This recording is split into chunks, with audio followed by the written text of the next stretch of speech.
Muy buenas tardes, gracias por este reencuentro de cada semana aquí en este espacio de información y reflexión que junto a Fanny Vega hemos llamado Política, Producción y Trabajo.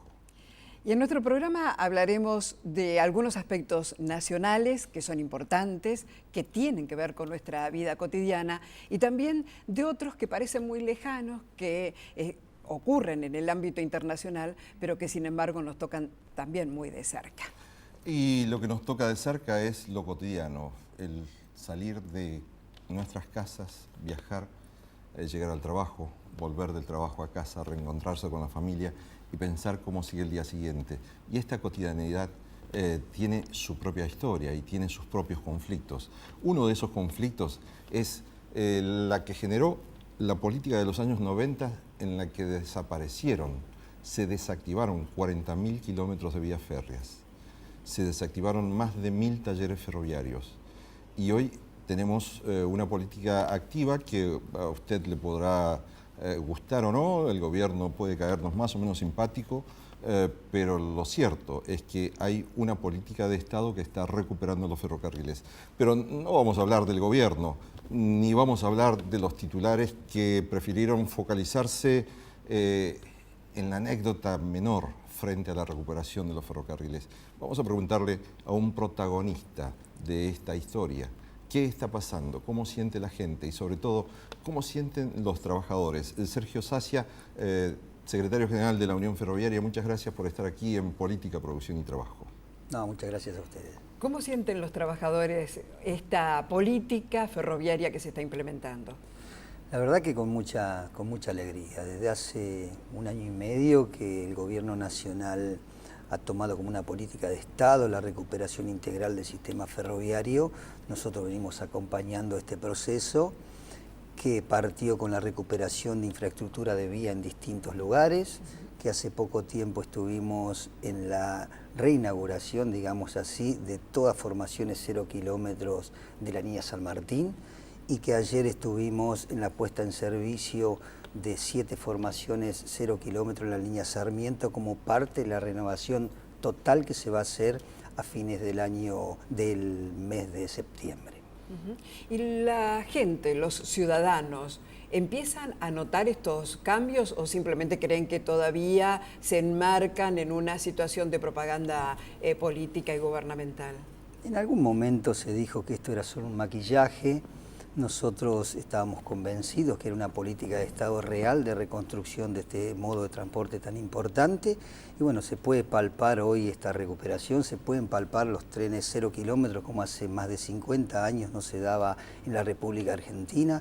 Ayer la puesta en servicio de estos coches que no solo tienen seguridad, confort, unos sistemas de monitoreo importantes, sino también una capacidad de transporte de pasajeros muy superior a la que actualmente están circulando en esa línea, que permite, por ejemplo, transportar cada formación 2.239 pasajeros, casi más del 35% de la actual capacidad de transporte que tienen las formaciones que son de la década del 60, ¿no? Y esto que dijo la presidenta de que nadie más iba a viajar colgado, ¿va a ser una realidad o hay que prestarle atención a esos títulos que buscaron la anécdota negativa dentro del contexto de la recuperación de ferrocarriles? Dentro del sistema de seguridad que tienen estas nuevas formaciones, no permiten que la formación se ponga en funcionamiento si no están las puertas totalmente cerradas, o sea que eso es parte de esos sistemas de seguridad que tienen estas nuevas formaciones, o sea que ningún pasajero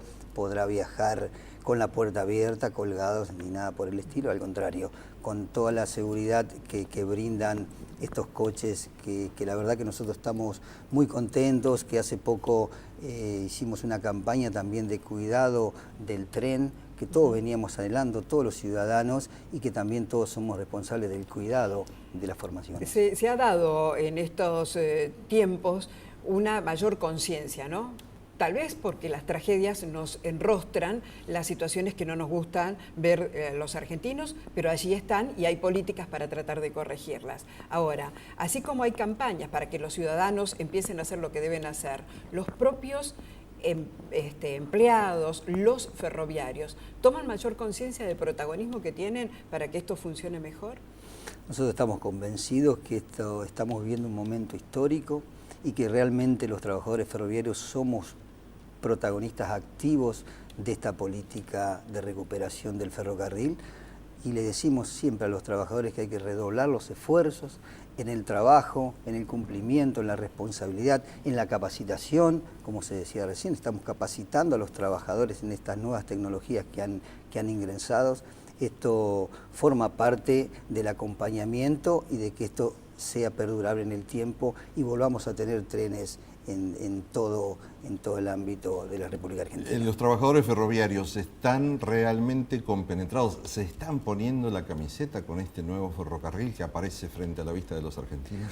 Desde la Unión Ferroviaria tenemos puesta la camiseta desde hace tiempo y más ahora con esta realidad que estamos viviendo, que no solo se enmarca en Buenos Aires, sino también que hay una política de Estado de recuperación de los trenes de cargas tan importante para la economía del país, para el desarrollo de las economías regionales, para que los pueblos vuelvan a ser lo que era antes. Antes los pueblos crecieron a la vera del tren y bueno, es parte también de la política. Eso está generando muchísima expectativa en el interior. En realidad, ver hoy, cuando todos alcanzamos a compartir las noticias de un mejor funcionamiento en los ferrocarriles, obviamente que quienes viven un poco más retirados del centro urbano, de la capital federal, como la denominamos, los que viven en el conurbano bonaerense, o quienes viven en el interior, también empiezan a anhelar aquellos ferrocarriles que tuvieron. ¿Habrá metas que se puedan ir cumpliendo en este próximo año que le queda al gobierno? Hay un plan estratégico, una política de Estado de recuperación integral del sistema de transporte ferroviario. ¿Y en qué consiste Por ejemplo, esa recuperación integral? Trabajadores nuestros están poniendo valor a la recuperación de las vías Buenos Aires-Rosario, Buenos Aires-Mar del Plata. Los coches 0 kilómetros para los ferrocarriles de pasajeros de estas dos líneas ya están en la Argentina.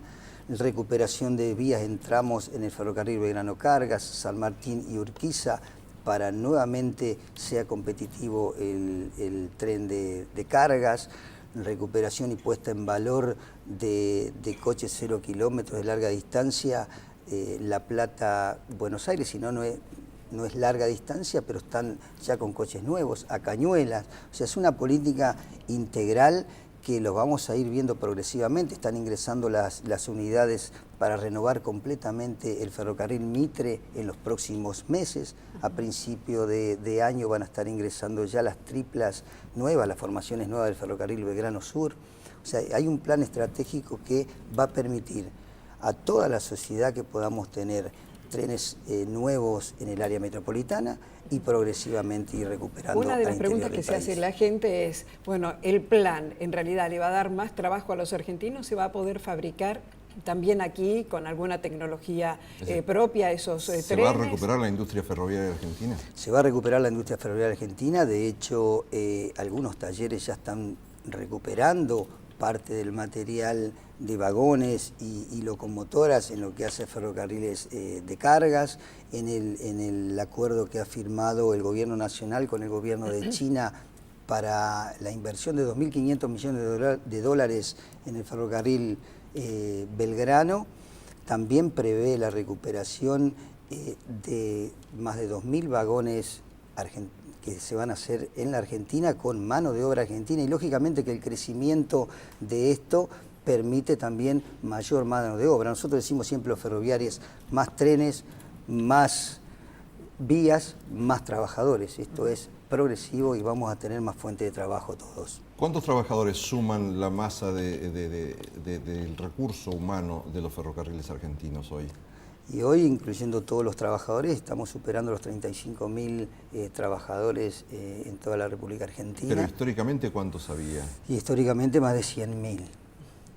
Antes de la década del 90, antes del 2003 llegamos a tener poco más de 12.000 trabajadores, y en esta recuperación del sistema... Es decir, que en 10 años se ha triplicado el plantel de trabajadores ferroviarios. Casi más del doble, casi el triple de nuevos trabajadores en esta actividad. Pero aún faltaría multiplicar por 3 o por 4 la cantidad actual de trabajadores para llegar a los niveles de los años 80. Sí, que eso nosotros entendemos y somos conscientes que eso es progresivo, de acuerdo a todos los ramales que se vayan rehabilitando, toda la recuperación de talleres e infraestructura que se vaya recuperando para la República Argentina va a posibilitar mayor mano de obra y más ingresantes.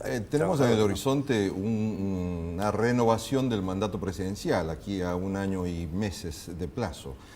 Suponiendo que este gobierno no pudiera generar su propia continuidad, los trabajadores pueden llegar a ser una garantía de que esta línea de recuperación de ferrocarriles se mantenga como una política de Estado. Es decir, ustedes pueden dialogar con los partidos políticos que aspiran hoy a renovar el mandato presidencial, el circuito de la democracia argentina. Nosotros ya lo hemos dicho en varias oportunidades, esta política de Estado de recuperación de este modo de transporte tan importante para la República Argentina tiene que ser perdurable en el tiempo y vamos a ser los custodios de que esto se cumpla.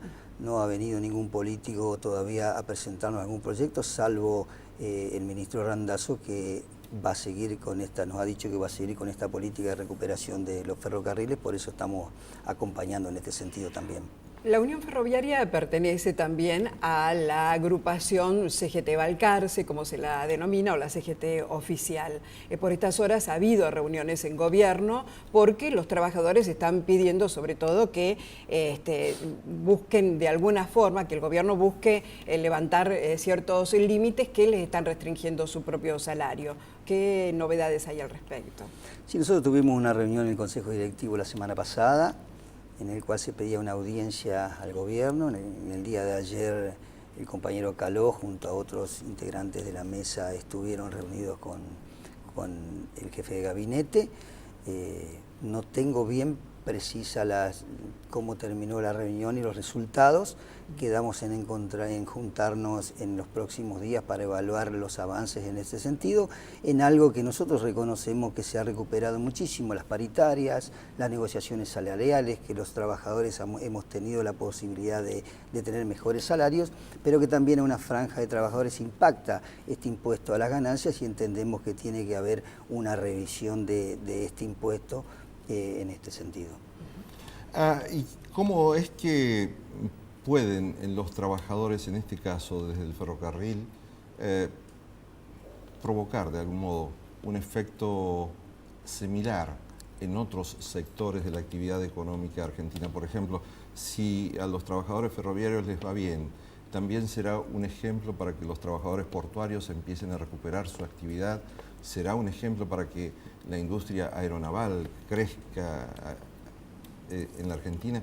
Es decir, el ferrocarril puede ser el prototipo, el modelo a seguir para recuperar otros sectores de la industria que fueron importantes en la historia argentina de las últimas décadas. En esto vale destacar que el gobierno interpreta desde ese punto de vista la necesidad de recuperar los distintos modos de transporte, por eso creó el Instituto Argentino de Transporte. En ese Instituto Argentino de Transporte, donde la columna vertebral, decimos nosotros, que es el ferrocarril, también nuclea los distintos modos de transporte en un ámbito, en un organismo que vamos a participar todos los actores para articular los distintos modos. Y en el caso del puerto, como bien decía usted, nosotros decimos que el puerto siempre es la última estación del ferrocarril, porque es donde tiene que llegar la carga, donde también se transporta todo, o sea, el puerto va ligado muchísimo a lo que es la actividad ferroviaria. Es el caso del ferrocarril Belgrano Cargas, que viene desde el norte hasta el puerto de Rosario, por ejemplo. Exacto, hasta el puerto de Rosario, el puerto de Buenos Aires también. Hay un inconveniente ahí con el tema de poder llegar directamente con el ferrocarril, que se está intentando subsanar, pero este organismo, vuelvo a decir, el Instituto Argentino del Transporte, va a permitir que todos los actores gubernamentales, sindicales, podamos participar en esto y aportar a la reconstrucción del sistema de transporte. ¿Y forma parte de la agenda ferroviaria realmente la recuperación del ferrocarril trasandino, que nos daría la posibilidad de generar ese tramo de conexión entre el Mercosur y desde el Atlántico hacia el Pacífico? Eso forma parte también de lo que estamos dialogando, no solo el trasandino también en Mendoza, sino también el Belgrano a través del famoso ramal C14, por donde corre el tren a las nubes, que pasa también en Antofagasta. Eso también forma parte de lo que es la política, no solo ya de desarrollo del transporte ferroviario en la Argentina, sino con los países limítrofes. Y lo último, muy cortito, ¿va a seguir en manos del Estado esos proyectos o será una articulación con los sectores que ahora están manejando también gran parte de los ramales, los sectores privados? Nosotros entendemos que la política de ferroviaria tiene que estar en manos del Estado, esto tiene que ser progresivo, los controles tienen que hacerlo el Estado Nacional como lo está haciendo, y progresivamente se va y ordenadamente se tiene que ir dando para que la política siempre la marque el Estado Nacional como está haciendo en este momento. Sergio Sacia, secretario general de la Unión Ferroviaria Argentina, muchísimas gracias por estar aquí en Política, Producción y Trabajo, trayéndonos la visión de los trabajadores sobre esta política de Estado de recuperación de los ferrocarriles, que verdaderamente ojalá se cumpla. Con usted nos encontramos después de una breve pausa.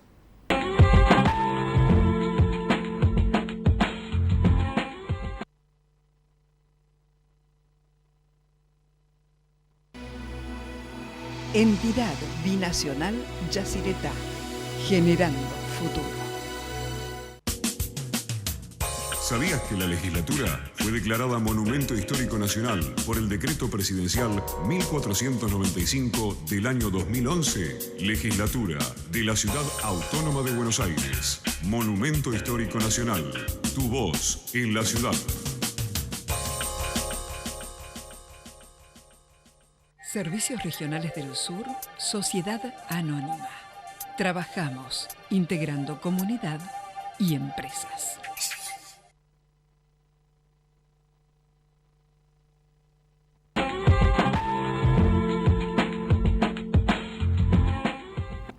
Y hace muy pocos días se dio una cosa inusual, infrecuente, pasó inadvertida para los grandes medios. Estuvo en Argentina Rigoberta Menchú.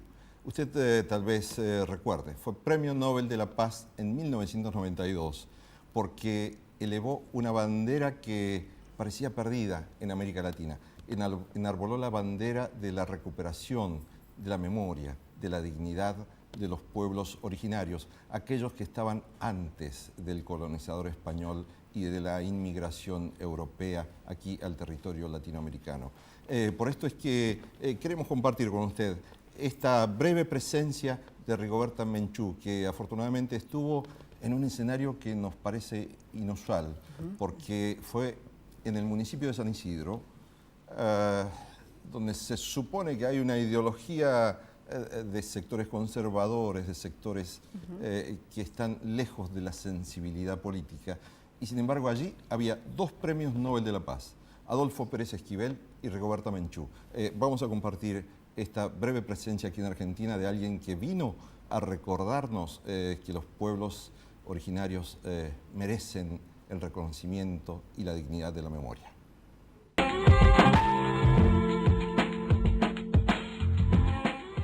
Es una alegría que los dos estén acá, es una alegría que además transcurra en nuestras calles Rigoberta, así que, y bueno, y escuchamos con atención, y lo que se creó acá fue un ámbito de diálogo, así que está muy bueno, son dos personalidades importantes, son dos personalidades de la humanidad, y el hecho de haber podido promocionar que se acercaran de todo el área metropolitana y que viniesen con tiempo acá a esta casa que es de todos los argentinos, que es el Museo Becar Varela, un lugar donde, bueno, la antigua casa de Mariquita Sánchez de Thompson, un lugar previo a la nacionalidad, es una alegría enorme, así que en buena hora de que se pudo realizar. Bueno, primero venía en una reunión privada con don Adolfo, que el día de ayer trabajamos varios temas que tienen que ver con nuestra región, que tiene que ver con los procesos de derechos humanos que estamos llevando en Guatemala. Y hoy, pues, mediodía, este encuentro con ciudadanos y con jóvenes de San Isidro, pues realmente estoy muy contenta con esta hospitalidad y, bueno, en particular agradezco la hospitalidad del señor intendente. Gracias por la hospitalidad, la convocatoria. Así que también le deseo a usted mucho éxito, don Gustavo Pose. Es una amiga que vino a verme porque estamos trabajando sobre algunos problemas latinoamericanos y bueno, yo la puedo recibir aquí en San Isidro. Me parece bien esto, son tantos los temas, los problemas que se plantean, pero era dar digamos un pantallazo general de nuestra procedencia y nuestro compromiso social. A través de esto, bueno, los jóvenes fueron haciendo preguntas. Yo creo que en toda América Latina hemos sentado un precedente sobre juzgamiento de delitos de lesa humanidad. Hemos enriquecido la doctrina universal sobre derechos humanos. Hemos sistematizado las experiencias. Nuestros tribunales han sentado precedentes desde el caso Pinochet hasta los casos que continuaron posteriormente. Hemos enriquecido temas como femicidio, como feticidio, que se discuta en el área jurídica y que sea sancionada. Entonces es una memoria colectiva. Bueno, ellos le dan visibilidad a la existencia de los pueblos originarios. Me gusta mucho la cuestión de la dulzura, de la humildad con la que transmiten un mensaje tan firme, tan fuerte como el hecho de la existencia de los pueblos originarios y la necesidad de poder cuidarlos y de poder sostener sus condiciones como merecen, de salud, de educación, de propiedad de sus tierras. Todos queremos paz, pan y trabajo. Hay que respetar al otro y hay que entender también de que, bueno, lógicamente la historia del mundo permitió que se descubriera América y del descubrimiento de América vino todo lo bueno y todo lo malo. Ahora hay que tratar de concitar porque sí podemos coincidir respecto de qué es todo lo bueno.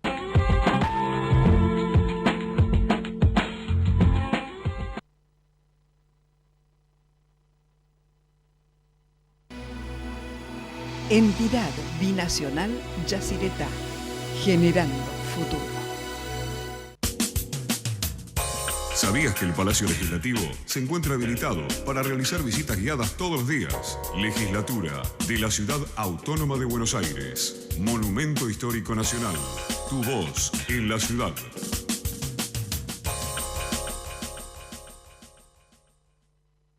Servicios Regionales del Sur, Sociedad Anónima. Trabajamos integrando comunidad y empresas.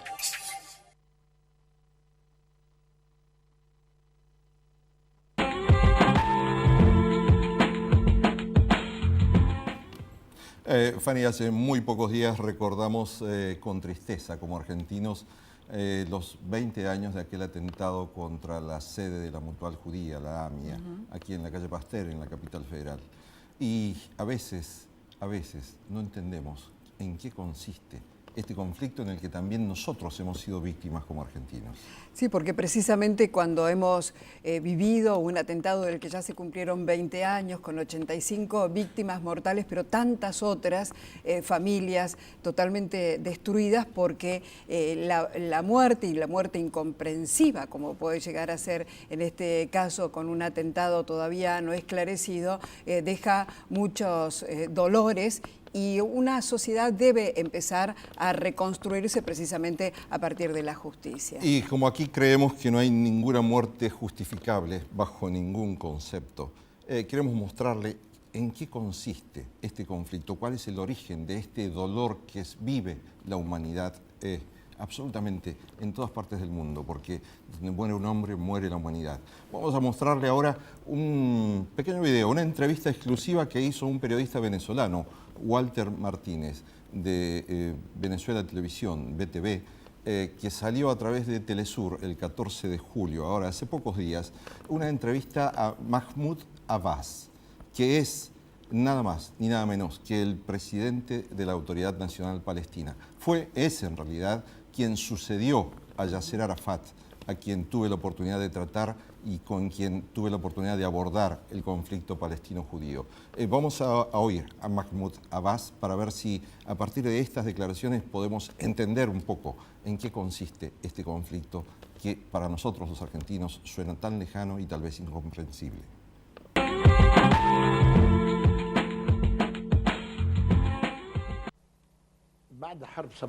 Después de la guerra de 67, salió la resolución 242, la cual dice de que no se puede ocupar otros territorios por la fuerza. Y después de la guerra de 73 vino la decisión del 338 para reafirmar la resolución anterior. Entonces vamos a tomar cuenta una palabra: no se puede ocupar otros territorios por la fuerza. Lamentablemente Israel no considera a nuestro territorio de otros, sino que lo considera su territorio, y eso es lo que no coincide con ella el mundo entero. Nosotros en 29 de noviembre de 2012 en la Asamblea General obtuvimos una resolución 67 sobre 19.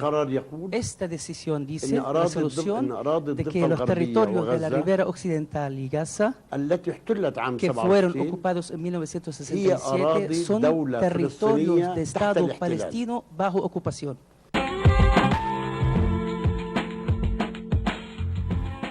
Ustedes oyeron a Mahmoud Abbas, presidente de la Autoridad Nacional Palestina, aquí en este material que nos cedió gentilmente Telesur, explicando el conflicto. Pero tal vez eso no explica todo el conflicto, eso es una voz, una parte.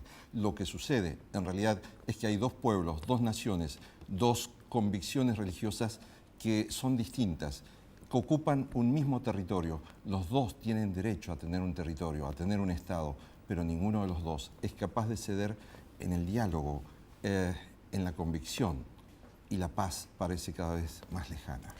Una paz que muchos religiosos argentinos que han ido a Medio Oriente y que siguen viviendo, están transitando por estas horas la angustia de sentir que muchos de sus vecinos mueren. Tal vez, y con la presencia del Papa Francisco hace poco tiempo, se esté respetando más a las congregaciones argentinas que están allí, cual es el Instituto del Verbo Encarnado, por ejemplo. Esta mañana recibía una llamada angustiada de una hermana religiosa en este momento. Muchas de las servidoras de la Virgen de Matará están allí en la zona de Belén o en la zona de Gaza junto a los sacerdotes y piden que recemos, que los argentinos recemos para que haya un poco de luz y un poco de paz, porque sus vecinos mueren y tal vez muchos de los religiosos argentinos que están en el lugar también vayan a morir. Pero en este macabro juego de la violencia no hay santos, porque las guerras no son santas, porque las armas no tienen escrúpulos, los proyectiles tampoco, y quitan vidas. Y no queremos que siga sucediendo. Ni la vida de los palestinos, ni la vida de los israelíes debe seguir perdiéndose, porque estamos perdiendo, como dije antes, el destino de la humanidad. Y la humanidad solo se puede preservar en paz. Por esto es que abordamos este tema aquí también, porque la paz es algo esencial para la política, para la producción y para el trabajo.